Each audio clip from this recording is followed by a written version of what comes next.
Hi dear students, आपका स्वागत है class 12 maths chapter number 13 exercise 13.2 प्रायिकता के क्वेश्चन कर रहे हैं। क्वेश्चन नंबर 9 करते हैं डियर स्टूडेंट। दी गई घटनाएं ए और बी ऐसी हैं जहां probability of A is equal to 1/4, probability of B is equal to 1/2 और probability of A intersection B is equal to 1/8। तब प्रोबेबिलिटी ऑफ ए नहीं और बी नहीं ज्ञात कीजिए। क्या क्या दिया हुआ है स्टूडेंट? प्रोबेबिलिटी ऑफ ए कितनी दी हुई है? 1/4। Probability of B is equal to 1/2। Probability of B is equal to 1/2।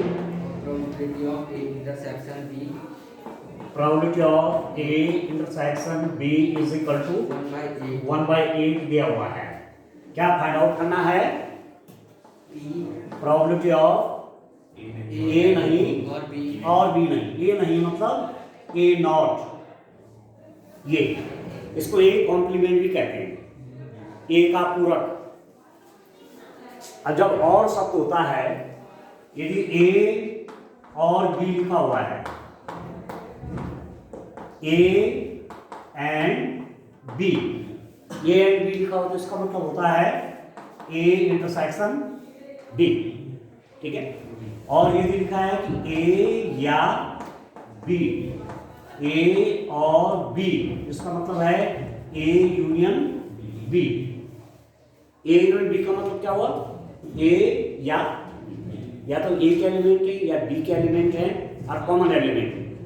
A union B में ए के एलिमेंट होते हैं, बी के होते हैं, कॉमन एलिमेंट होते हैं, ठीक है। नेक्स्ट जी, इसमें ए और बी के केवल कॉमन एलिमेंट, इसलिए इसमें क्या वर्ड है? और, ठीक हो गया। आपने क्लास 11 में ये भी पढ़ा है, कोई सेट ए है तो उसका कॉम्प्लीमेंट सेट दिखाते ए कॉम्प्लीमेंट, या इसको हम ए नॉट भी कह सकते हैं। तो ए नॉट में वो एलिमेंट आते हैं जो ए में नहीं है।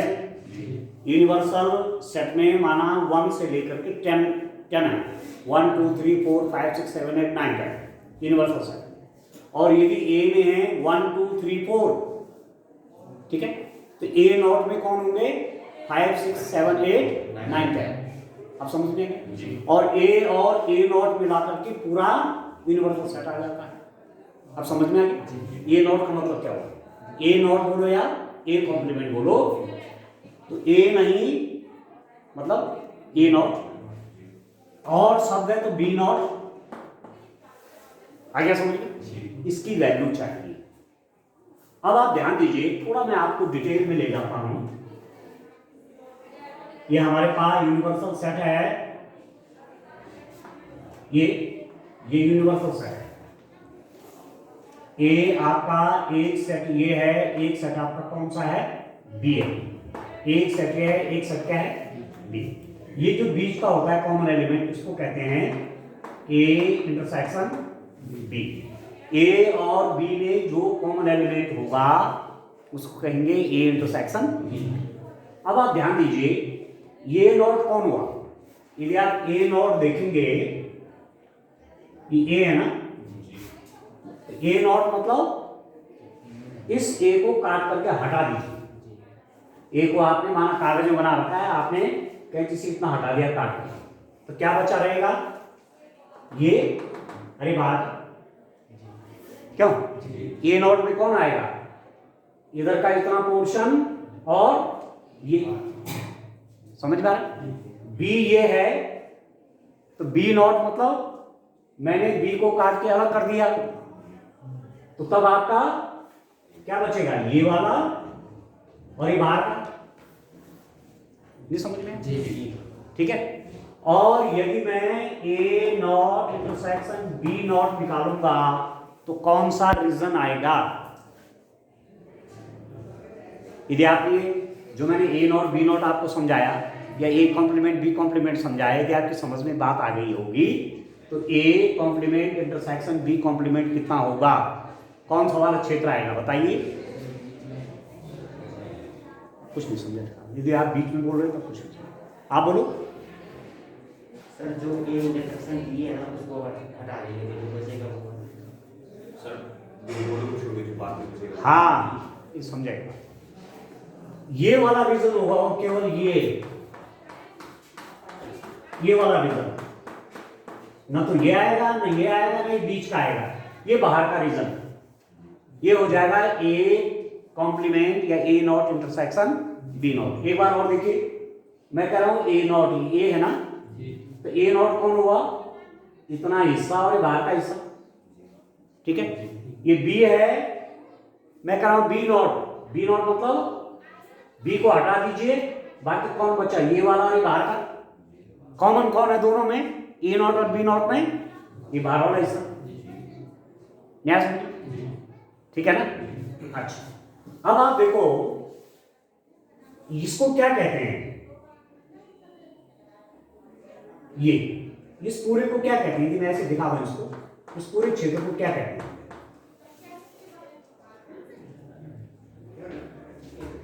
बोलिए। इसको कहते हैं ए यूनियन बी,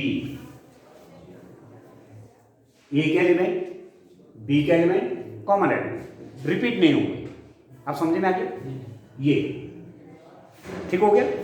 अब मैं क्या करूं, इसकी प्रोबेबिलिटी प्लस इसकी प्रोबेबिलिटी कितनी, P A complement intersection B complement plus P A union B बराबर है, इसकी प्रोबेबिलिटी प्लस इस बाहर वाले की प्रोबेबिलिटी बराबर 1, पूरा कवर हो गया ना, आया कि नहीं आया। तो इसका मतलब कि P A not intersection B not is equal to 1 minus probability of A union B, आ गया समझ में। तो इसको आप फॉर्मूले के रूप में याद रखें, ये वहां करना नहीं है एग्जाम में, आप फॉर्मूले के रूप में इसको याद रखें, ठीक है ना, कि P A not intersection B not is equal to 1 minus probability of A union B होता है। तो इसकी मैं वैल्यू निकालना चाह रहा हूं, तो this will be equal to 1 minus probability of A union B, ठीक हो गया। और probability of A union B is equal to होगा dear student probability of A plus probability of B minus probability of A intersection B, ठीक हो गया। Probability of A union B आपका ये, and this is equal to probability of A मतलब 1/4 plus probability of B means 1/2 minus probability of A intersection B means 1/8, दिया क्या, सब दिया हुआ है। And this is equal to ये कितना हुआ डियर स्टूडेंट, कितना हुआ ये 8 एलसीएम आ गया, 4 2 सा 8, 2 4 जा 8, तो ये हो गया आपके पास 5/8। तो अब आप यहां जो है इसकी वैल्यू रख लीजिए, तो आपके पास आ गया P A not intersection B not, प्रायिकता किसकी, ए नहीं है और बी नहीं है, क्या है 1 minus probability of A union B, और वो आपके पास 5/8, और ये यहां चला जाएगा तो ये कितना हो गया 3/8, आ गया समझ। तो आप लिख देंगे प्रायिकता किसकी, ए और क्या लिख रहा है, ए नहीं और बी नहीं लिख रहा है, किसकी प्रायिकता निकालनी है, ए नहीं और बी नहीं, ए नहीं और बी नहीं बराबर हो गया डियर स्टूडेंट 3/8, ए नहीं और बी नहीं कितना हो गया 3/8, यहां तक क्लियर हो, आंसर चेक कर लीजिए, ठीक आ रहा है, देखिए। तो ये फॉर्मूला आप ध्यान रखिए यहां, ठीक हो रहा ना। चलिए नेक्स्ट क्वेश्चन देखिए, क्वेश्चन नंबर 10।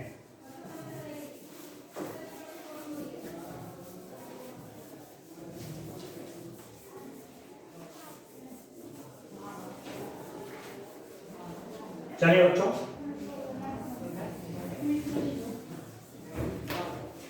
आप देखिए क्वेश्चन नंबर 10 देखते हैं।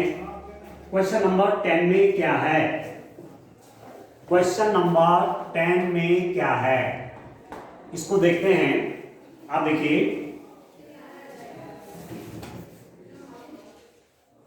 मान ले ए और बी स्वतंत्र घटनाएं हैं। Probability of A is equal to 1/2, probability of B is equal to 7/12 और प्रोबेबिलिटी ऑफ ए नहीं और बी नहीं इज इक्वल टू 1/4। क्या ए और बी स्वतंत्र घटनाएं हैं? ठीक है, तो क्या क्या दिया हुआ है क्वेश्चन नंबर 10 में? प्रोबेबिलिटी ऑफ ए कितना दिया हुआ है? अंडरस्टैंड 1/2, प्रोबेबिलिटी ऑफ बी 7/12 और प्रोबेबिलिटी ऑफ ए नहीं और बी नहीं हाँ इज इक्वल टू ए नहीं और बी नहीं, मतलब ये कितना दिया हुआ है? 1/4। ठीक हो गया। तो क्या निकालना है? ए और बी स्वतंत्र घटनाएं हैं। क्या ए और बी स्वतंत्र घटनाएं हैं? Probability of A is given this, mister Robin, what are you watching here? Probability of A is equal to 1/2, probability of B is equal to 7/12 and probability of A naught and B naught is 1/4. Okay, you have to check the event A and B are independent or not. ठीक है, घटना A और B स्वतंत्र है या नहीं। ठीक हो गया। अब आप देखिए, मैंने आपसे कहा था कि P A naught intersection B naught is equal to, क्या फॉर्मूला बोला था? 1 minus probability of A union B. ठीक है, इसकी वैल्यू आपको मालूम है, that is equal to 1/4। 1/4 is equal to 1 minus probability of A union B. ठीक है, तो आप ए यूनियन बी की प्रोबेबिलिटी निकाल सकते हैं। This implies that probability of A union B is equal to, यहाँ जाएगा प्लस हो जाएगा, वहां जाके माइनस हो जाएगा, 1 माइनस 1/4। तो probability of A union B आ गया आपके पास 3/2। आया समझ में? Probability of A union B equal to 3/2। यहाँ तक क्लियर है? अब देखिए डियर स्टूडेंट, आप जानते हैं कि probability of A union B is equal to probability of A plus probability of B minus probability of A intersection B. यह आया हुआ है 3/4। ए की प्रोबेबिलिटी है 1/2, बी की प्रोबेबिलिटी है 7/12 और इसको मैं निकालूंगा। ठीक है, इसको मैं यहां ले लेता हूं, इसको राइट हैंड साइड में। तो दिस इंप्लाइज दैट आपके पास बना probability of A intersection B is equal to 1/2 plus 7/12 minus 3/4। अब सॉल्व कर लीजिए डियर स्टूडेंट, कितना हो जाएगा? 12 आ गया एलसीएम, 2 6 12 प्लस 12 1 12 हो गया 7 माइनस 4 3 12 और 3 3 कितना हो गया 9। ये बना आपका कितना? 4/12 और ये हो जाएगा 1/3। ठीक है, तो आपके पास क्या आया? Probability of A intersection B is equal to 1/3। यहाँ तक क्लियर हो गया? ठीक है, अब आप ये मुझे बताइए कि मैंने ये क्यों निकाला? तो जो स्वतंत्र घटना होती है वो probability of A into probability of B. हाँ, ठीक है। To check two events are independent, in that case probability of A intersection B is equal to probability of A into probability of B. A और B स्वतंत्र घटनाएं होंगी कब? जबकि A intersection B की probability of A into probability of B होता है। ठीक है, इसलिए मैंने ये सब निकाला। आगे समझे अनुज? हाँ, अब आप निकालिए probability of A into probability of B कितना हो रहा है उसमें? ए की प्रोबेबिलिटी 1/2, बी की प्रोबेबिलिटी 7/12, तो कितना हो गया 7/22। ठीक है ना? तो probability of A intersection B is not equal to probability of A into probability of B. इसका मतलब ए व बी क्या, स्वतंत्र घटनाएं नहीं हैं। This implies that A and B are not independent events। ठीक है, चेक करिए, ठीक हो गया ना? आप समझ गए? तो कहां से करना है? ठीक है, जब भी इंडिपेंडेंट इवेंट की बात आएगी, स्वतंत्र घटनाओं की बात आएगी, तो probability of A intersection B देखना कहां से निकलेगा। अब probability of A probability of B आपको मालूम है, यदि ये मल्टीप्लाई बराबर हो जाता तो ये क्या निकलते, स्वतंत्र घटनाएं, अदरवाइज नहीं। ठीक हो गया? तो एक क्वेश्चन आपको इससे एग्जाम में मिलेगा अवश्य। ठीक है जी, आप नेक्स्ट क्वेश्चन पे चलिए, क्वेश्चन नंबर 11। कैसे लग रहा है आपको प्रोबेबिलिटी क्वेश्चन? कठिन है सरल है? ठीक है ठीक है, मतलब वास्तव में सरल है। क्यों बोलो क्या बात? अनुष को ऐसे मुंडी हिला रहा, पता नहीं चल रहा कि हाँ बोल रहा है ना बोल रहा है, बढ़िया चल रहा है ना? ठीक है, शाबाश। खैर अनुष तो मेहनत करता है, उसको मुझे विश्वास है। गुड। क्वेश्चन नंबर 11 देखिए। 11 क्वेश्चन क्या है इसमें? 11 क्वेश्चन देखिए, ए और बी स्वतंत्र घटनाएं दी गई हैं। Probability of A is equal to 0.3, probability of B is equal to 0.6। तो इन सब के मान निकाले जो नीचे दिया हुआ है। क्या दिया हुआ है?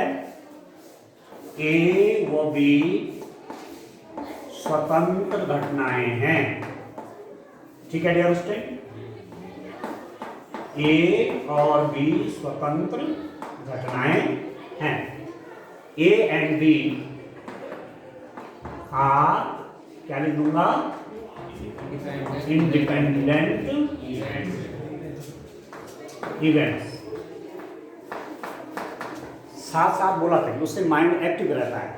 चुप बैठे रहेंगे, ठीक है, सुनो, चुप बैठे रहेंगे तो फिर दिमाग में क्या हो जाता है, सो जाता है। उन्होंने कहा जो हो रहा है सब ठीक चल रहा है, गीता में नहीं श्लोक, जो हो रहा है सब ठीक हो रहा है। ठीक है ना? है तो देखिए, और क्या कह दिया हुआ है? Probability of A is equal to 0.3, probability of B is equal to 0.6। ठीक है, तो पहला क्या चाहिए? पहला वाला चाहिए प्रोबेबिलिटी ऑफ ए और बी। इंग्लिश में लिख दीजिए probability of A and B. Means मतलब probability of A intersection probability of A intersection B. A और बी स्वतंत्र घटनाएं हैं। This implies that probability of A intersection B is equal to probability of A into probability of B। ये तो होता है जी। And this is now equal to 0.3 into 0.6। तो 6 3 जा 18। 10 के बाद एक अंक क्या है? एक अंक क्या है? एक है 2। यहाँ से देखते हैं 1 2, इधर यहाँ 0 लगा देते 0.1। ठीक होगी।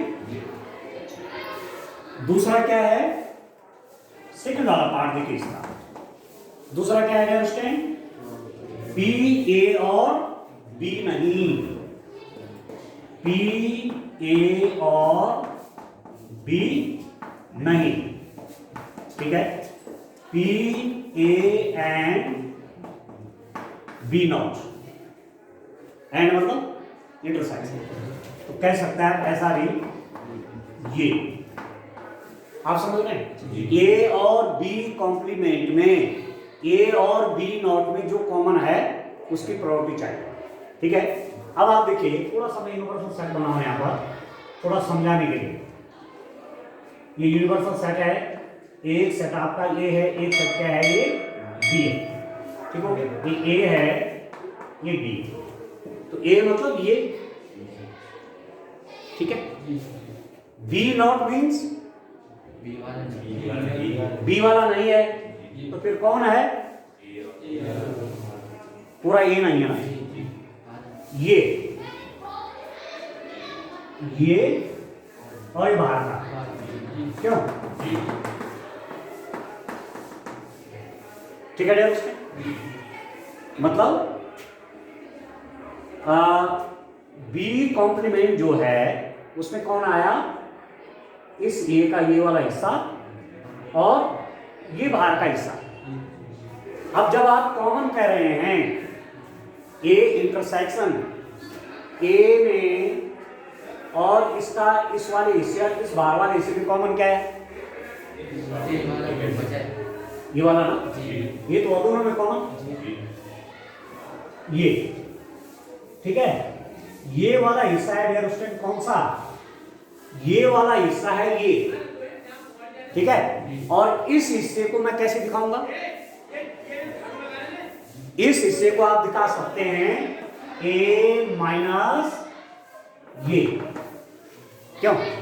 ए में से यदि मैं ये हटा दूं, ये मतलब ये इंटरसेक्शन बी है नहीं है।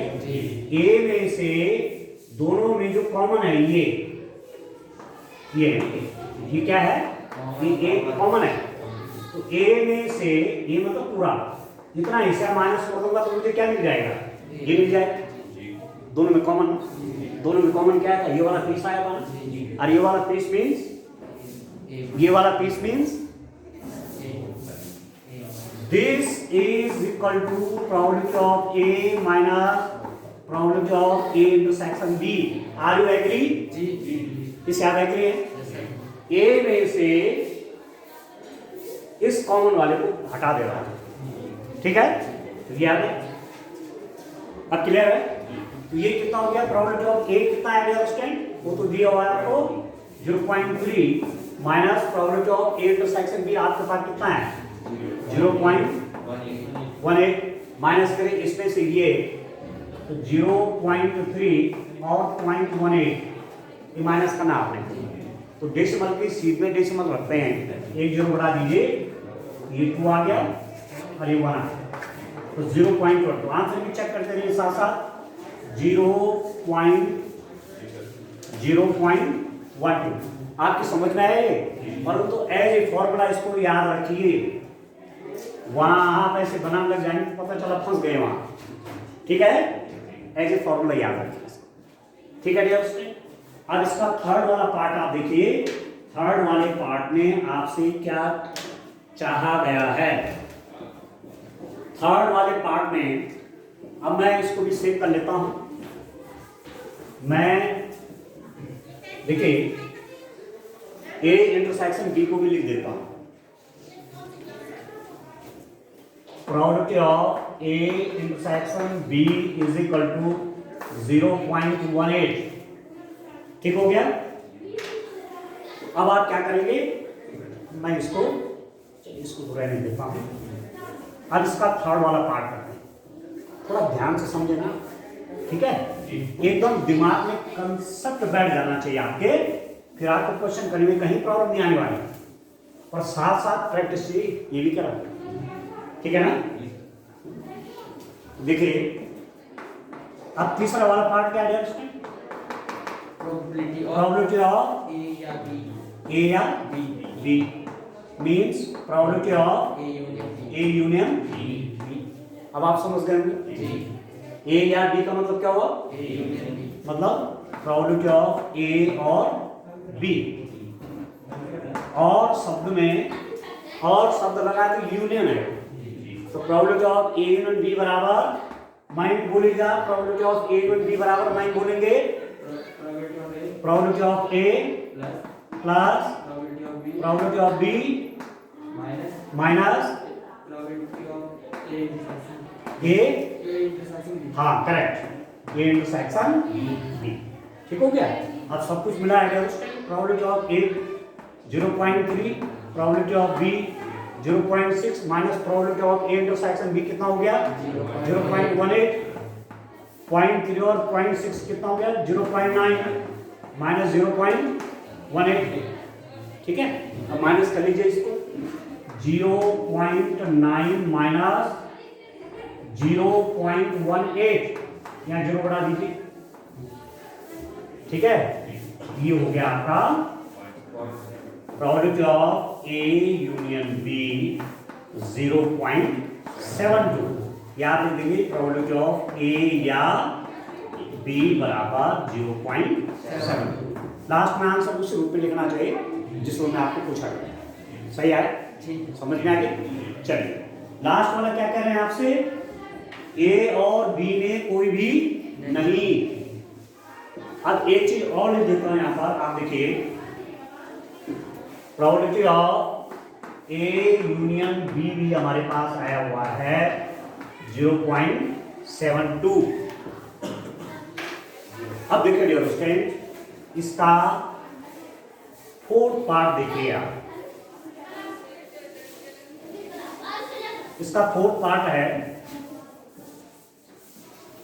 क्या कह रहे हैं, प्रोबेबिलिटी ए और बी में कोई भी नहीं, प्रोबेबिलिटी ए और बी में कोई भी नहीं, ठीक है। मतलब probability of A complement intersection B complement या probability of A not intersection B not, अरे आपने पढ़ा है 1 minus Rohan probability of A, probability of A union B, हाँ correct, probability of A union B, और सब निकाला है 1 minus probability of A union B कितना है 0.72, ठीक है। तो 1 को कैसे लिख देंगे 1.00 माइनस 0.72, ठीक है, कितना आएगा ये चेक करिए, जी सर, ठीक आ रहा ना, जी अब समझना है क्या, जी, ठीक है ना दोस्तों। चलिए एक क्वेश्चन और करते हैं, क्वेश्चन नंबर 12।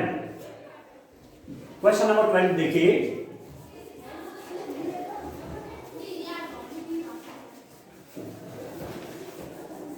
एक क्वेश्चन और देखिए,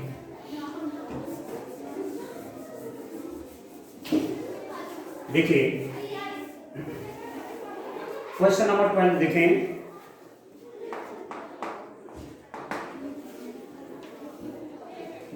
एक पासे को 3 बार उछाला जाता है, एक पासे को 3 बार उछाला जाता है, तो कम से कम एक बार विषम संख्या प्राप्त होने की प्रायिकता ज्ञात कीजिए। बड़ा इंपॉर्टेंट क्वेश्चन है। A die is tossed 3 times to find the number and the odd number, at least one odd number, find the probability of at least one odd number, कम से कम एक विषम संख्या प्राप्त होना।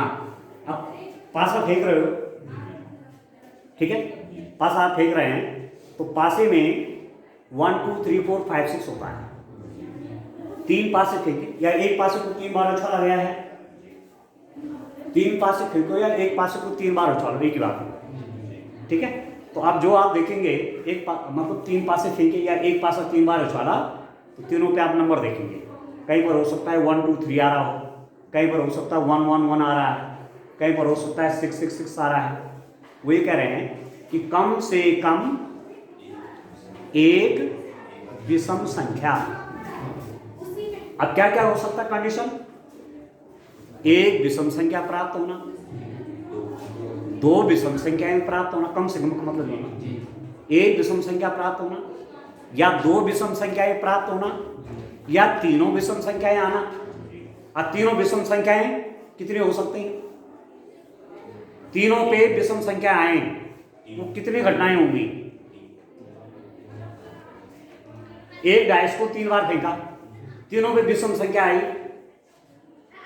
कई कंडीशन हो गया, 1 3 और 5 है ना, तो आगे पीछे करने पर बहुत बन जाएगी होगी। ठीक है। अब यदि वो हिसाब देखेंगे, कम से कम एक विषम संख्या प्राप्त होने की प्रायिकता बराबर एक विषम संख्या प्राप्त होने की प्रायिकता प्लस दो विषम संख्याएं प्राप्त होने की प्रायिकता प्लस तीनों विषम संख्याएं प्राप्त होने की प्रायिकता। ये समझ में? तो इसमें क्या छूट गया? पूरा सैंपल स्पेस कवर हो जाए, क्या छूट रहा है? बोलो है भाई। आप ये भी तो कह सकते हैं एक विषम संख्या प्राप्त होने की प्रायिकता धन दो विषम संख्या प्राप्त होने की प्रायिकता धन तीन विषम संख्या प्राप्त होने की प्रायिकता धन कोई भी विषम संख्या प्राप्त न होने की प्रायिकता बराबर एक। नहीं समझो? नहीं होगा, कोई विषम संख्या नहीं आएगी। मतलब सम संख्या प्राप्त होने की प्रायिकता धन विषम संख्या प्राप्त होने की प्रायिकता बराबर एक नहीं होगा। तो यदि मैं ऐसा कर दूं कि तीनों प्रकार की विषम संख्याएं निकाल दूं, तो देखो ऐसा करो, इसको सरल सा तरीका बता रहा हूं, क्योंकि सैंपल स्पेस बनेगा तो फिर बहुत बड़ा हो जाएगा, ठीक है ना। कम से कम एक विषम संख्या, मतलब एक विषम संख्या, मतलब एक विषम संख्या में बहुत नंबर आ जाएंगे, फिर दो विषम संख्या, फिर तीन विषम संख्याएं। तो आप ये देखो कि पासे की फेंक में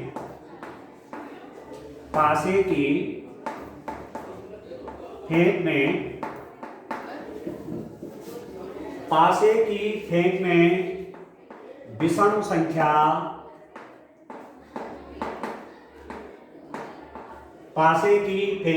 विषम संख्या आने की प्रायिकता,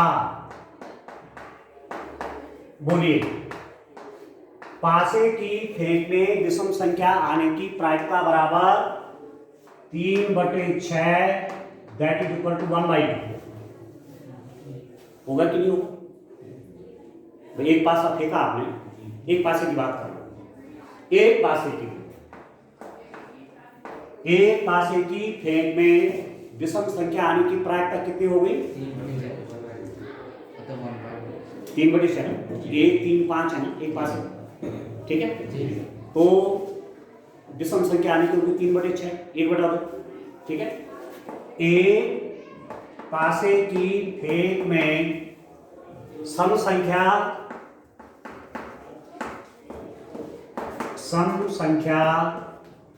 आने की प्रायिकता, ये भी कितना हो जाएगा? 1/2। आया समझ में? ये भी आपका 1/2 हो गया। तो आप देखिए अंडरस्टैंड, पासों पे तीनों पासों पर सम संख्या आने की प्रायिकता, तीनों पासों पर सम संख्या आने की प्रायिकता। आप ध्यान दीजिए, एक पासे पर सम संख्या, एक पासे पर विषम संख्या आ रही है, एक डाई पे ऑड नंबर आ रहा है, इसका मतलब 2 इवन नंबर उस पे है ही है, और 2 पे इवन नंबर आए ना, 3 फेंक रहे हो ना, एक पे क्या आएगा? एक पे क्या आया? ऑड आया, ठीक है। तो इसका मतलब 2 पे क्या आया होगा? इवन आया, ठीक है। 2 डाई पे क्या आ रहा है? इवन नंबर आ रहा है, इसका मतलब एक डाई पे क्या आ रहा है? नहीं, 2 पे फिर से देखो, एक डाई पे ऑड नंबर आया, इसका मतलब जो 2 बचे हुए डाई हैं उन पे इवन नंबर आया।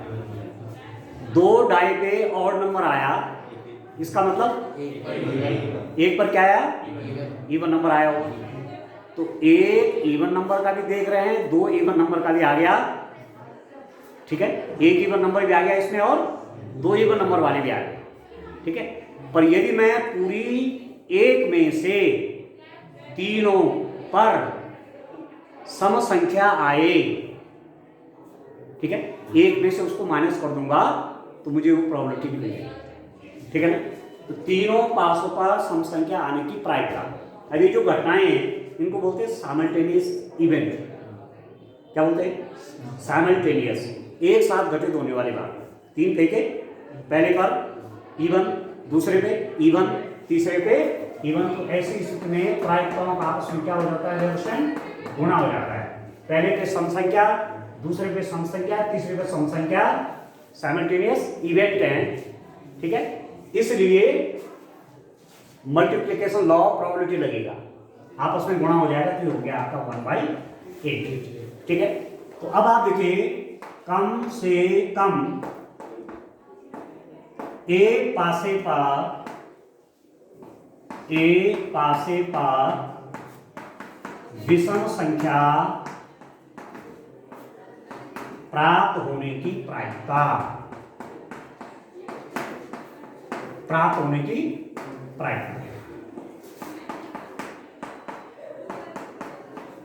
प्रोबेबिलिटी याद रख लीजिए, एटलीस्ट 1 ऑड नंबर। क्यों? Probability of getting at least 1 odd number कितना हो जाएगा dear student? 1 minus 1/8 that is equal to 7/8। Check करिए, ठीक है। 1 minus 1/8 that is equal to 7/8, ठीक है। अब आप देखो 1 से मैंने माइनस क्यों किया? मैं कह रहा हूं इसका मतलब ये होगा ना, कम से कम एक पासे पर विषम संख्या प्राप्त होने का मतलब हुआ 1 डाई पे ऑड नंबर आना प्लस 2 डाई पे। अब इसको देखो आप पहले, 1 डाई पे ऑड नंबर आने का मतलब हुआ कि 2 डाई पे इवन नंबर आना, ठीक हो।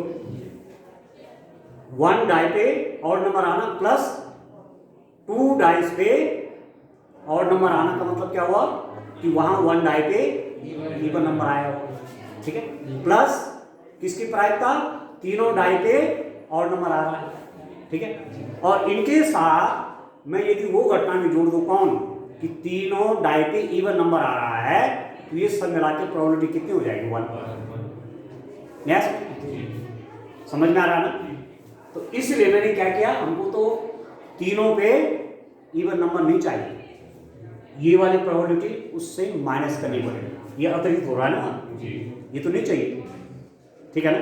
इसलिए 1 माइनस 1/8 कितना क्या है? 7/8 आ गया, ठीक है उसमें। समझ में आ रहा आपको? अच्छा, ठीक है ना। I understand. क्वेश्चन नंबर 30 भी देखते हैं। 2 गेंद एक बॉक्स में बिना प्रतिस्थापित लिखा हुआ ना, आप बिना काट लीजिए, ये थोड़ा सा मिसप्रिंट है, बिना नहीं है इसमें। 2 गेंद एक बॉक्स में प्रतिस्थापित किए निकाली जाती हैं, मतलब गेंद निकाली, उसकी प्रोबेबिलिटी निकाली और उसको फिर वही रख दो, ये क्वेश्चन, ठीक है ना। बॉक्स में कितने हैं? 10 ब्लैक प्लस 8 रेड है ना। बॉक्स में 10 काली और 8 लाल गेंद हैं। प्रायिकता ज्ञान कीजिए, दोनों गेंद लाल। अब ध्यान दीजिए, माना काली गेंद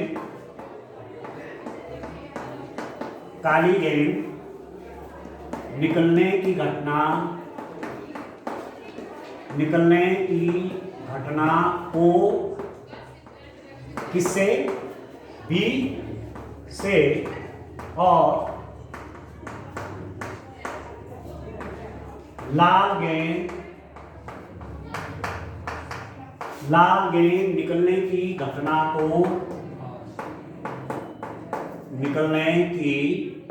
घटना को आर से दर्शाया गया है, ठीक है बच्चों, यहां तक ठीक है।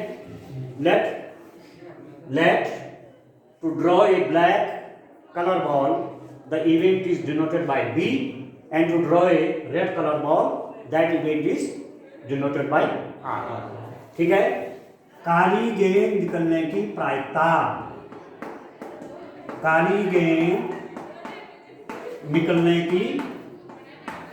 प्रायिकता, कितने हो जाएंगे उसके? काली गेंद निकलने की प्रायिकता, probability of B is equal to 10/18। क्यों? ब्लैक कितने हैं और टोटल कितने हैं? 18 है ना? 18 बॉल्स है बच्चों। तो 10/18 हुआ कि नहीं हुआ? इसको मैं काट दूंगा तो 5/9 हुआ। ठीक है। लाल गेंद निकलने की प्रायिकता, probability to draw a red ball, तो P रेड आर से दिखा रखा है। वो कितने 8 हैं? 8/18 तो 4/9। अब वो एक्चुअली ये रहा है ना। चलो अब उस पे आएंगे। अब पहला वाला जो पार्ट है, दोनों गेंदें लाल हों, दो लाल गेंद निकलने की प्रायिकता,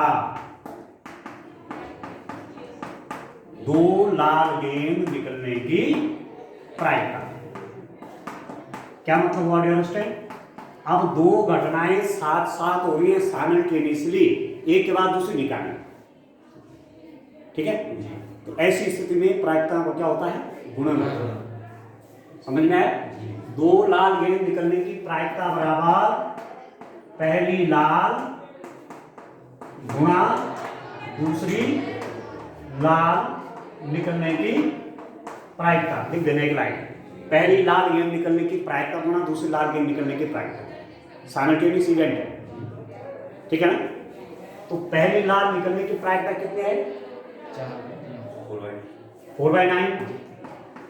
अब बड़े इंटरेस्टिंग बात यह है कि जो लाल निकली थी वो फिर वही रख दी, तो दूसरी लाल निकलने की प्रायिकता 4/9 होगा।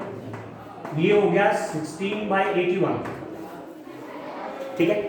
यदि ये क्वेश्चन में ऐसा होता है कि जैसे प्रश्न जो था ना, मैं कह रहा था मिसप्रिंट है, क्योंकि इंग्लिश वर्जन की बुक में भी वहां भी विद रिप्लेसमेंट है, विदाउट रिप्लेसमेंट नहीं है, विद रिप्लेसमेंट, फिर वही रख दी।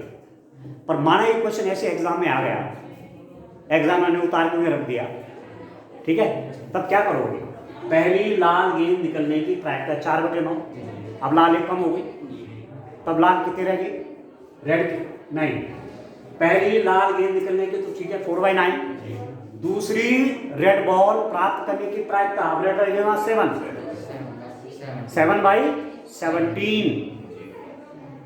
नहीं समझे? ऐसे करेंगे आप। यदि वहां पर बिना शब्द ही आ जाए एग्जाम में, तब आप राइट क्वेश्चन करना, एक्यूरेट करना है। आंसर नहीं मिलेगा, आपका आंसर नहीं मिल रहा है इसका, जिसका क्वेश्चन का आंसर दे रखा ना, वो इसी मेथड से दे रखा है जिससे मैं कर रहा हूँ। मतलब प्रतिस्थापन सहित। आरती कहाँ सोच रही है? बॉल को वही प्रतिस्थापित किया गया, उस हिसाब से इस क्वेश्चन का आंसर है। मैं क्या कर रहा हूँ? यदि एग्जाम में क्या निकल गया बिना प्रतिस्थापन के, तो पहली लाल गेंद निकलने की प्रायिकता बराबर 8/18, दूसरी रेड कलर बॉल निकलने की प्रायिकता 7/17, तब दोनों की मल्टीप्लाई होगी, उससे भी कर लेना है इस क्वेश्चन। ठीक है, पहला पार्ट उसका हो। अब दूसरा क्या है? दूसरा क्या है उसमें? प्रथम काली और दूसरी लाल। प्रथम काली व दूसरी लाल गेंद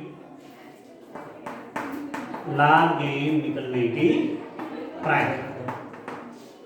ठीक है बच्चों, क्या होगा बोलो तो? प्रथम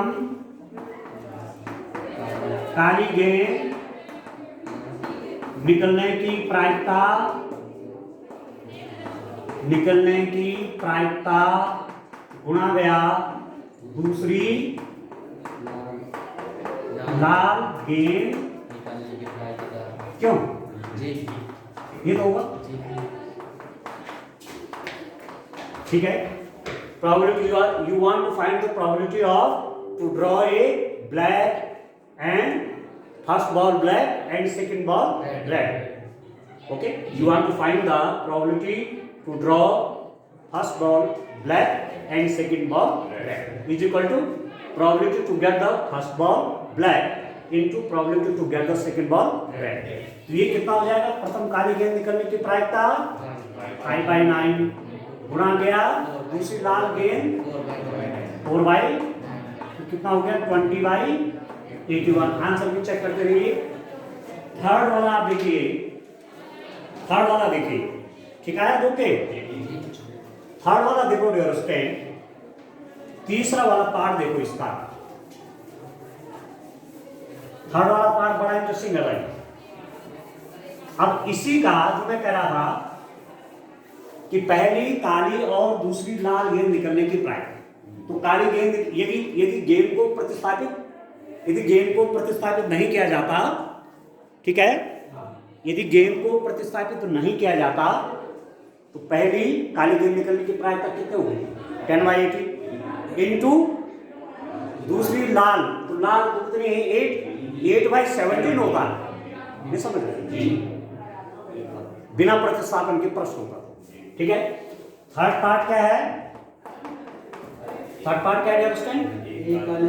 एक काली दूसरी लाल एक काली व दूसरी लाल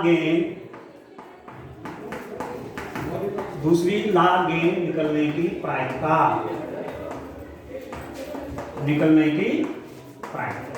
अब आप देखो, अब ये नहीं कहा कि पहले कौन निकल रहा है दूसरी कौन निकल रही, क्या कर रहे हैं? एक काली और दूसरी एक काली और दूसरी लाल। अब हो सकता है जब इसने पहली काली बोला तो पहले काली निकल गई, पर जब दो गेंद निकाले तो क्या निकली? एक काली और दूसरी लाल।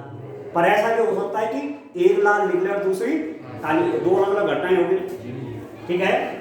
ये हो जाएगा पहली काली गुणा गया दूसरी लाल, ठीक है। और यहां पर प्लस हो जाएगा पहली लाल गुणा दूसरी काली गेंद निकलने की प्रायिकता, पूरी लाइन लिख देना। पहली काली गेंद निकलने की प्रायिकता गुणा दूसरी लाल गेंद निकलने की प्रायिकता प्लस पहली लाल गेंद निकलने की प्रायिकता गुणा दूसरी काली गेंद निकलने की प्रायिकता, इसको पूरा लिख लेना। ऐसा मैंने क्यों किया? दो बॉल निकाल रहे हैं, एक क्या निकल रही काली और एक लाल, तो पहले हो सकता है काली निकली दूसरी लाल निकली, यही हो सकता है कि पहले लाल निकले और दूसरी काली, ऐसे इसमें प्लस हो जाएगा, ठीक है। एंड दिस इज इक्वल कितना हो जाएगा डियर स्टूडेंट 5/9 काली गेंद निकलने की प्रायिकता, लाल गेंद निकलने की प्रायिकता क्या 4/9 प्लस पहली लाल निकलने की प्रायिकता 4/9 इंटू काली गेंद निकलने की प्रायिकता 5/9, तो कितना हो गया 20/81 प्लस 20/81 इज इक्वल टू 40/81। यदि